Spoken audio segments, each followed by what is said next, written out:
বন্ধুরা দেখো চলে এসছি রান্না বান্নার ব্লগ নিয়ে।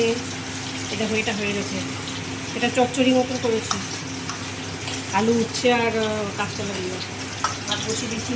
এদিকে হচ্ছে তেলাপিয়া মাছ, ওটা কেটে রেখেছি। তেলাপিয়া মাছের আলু ভদ্রভাবে ভিডিও বানালে তোমরা তো দেখো না, নোংরা ভিডিও তোমাদের পছন্দ, এর জন্য আমার ভিডিওতে ভিউ হয় না। নোংরাভাবে ভিডিও বানালে তোমরা খুব পছন্দ করো, যারা নোংরামি করে তাদেরকে পছন্দ করে।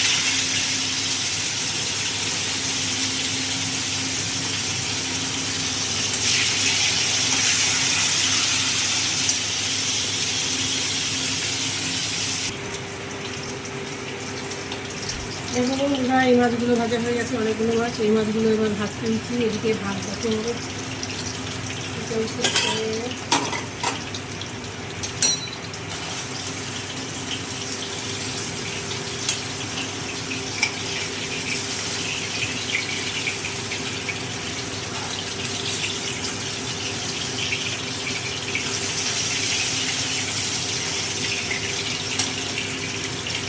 উল্টে দিলাম মাছগুলো।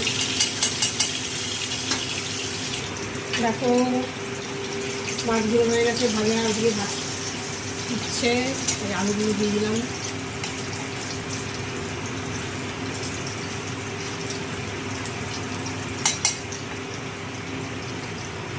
একটু লবণ হলুদ দিয়ে দেবো।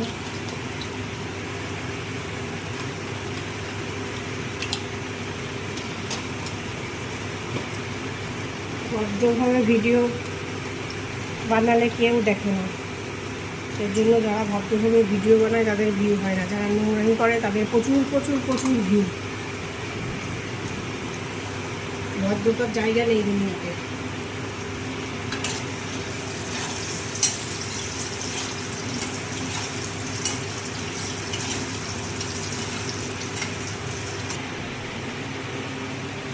দেখো বন্ধুরা ভাত হয়ে গেছে, মাছের ঝোল ফুটছে, আর এই যে কালকে ওলের ডাঁটা করেছিলাম কাঁঠালের বীজ টিজ দিয়ে পটল দিয়ে, এটাকে গরম করবো।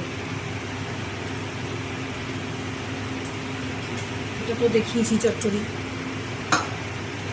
ব্যাস মাছটা হলে এখনও কাজ আছে, বাসন কখন মাজবো, চান করবো, অনেক কাজ আছে।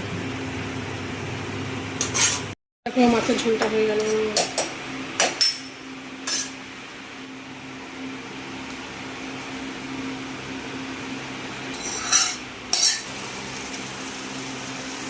দেখো রান্না বান্না কমপ্লিট। এই যে ওলের ডাঁটাটা একটু গরম করছি, ফিরিয়ে ছিল। এবার মাছের বাসনগুলো মাজবো, স্নান করবো, তারপরে এবার খাওয়া দাওয়া হবে। সবাই ভালো থেকো, ভিডিওটা দেখবে না, ফালতু বললাম নেই। টাটা।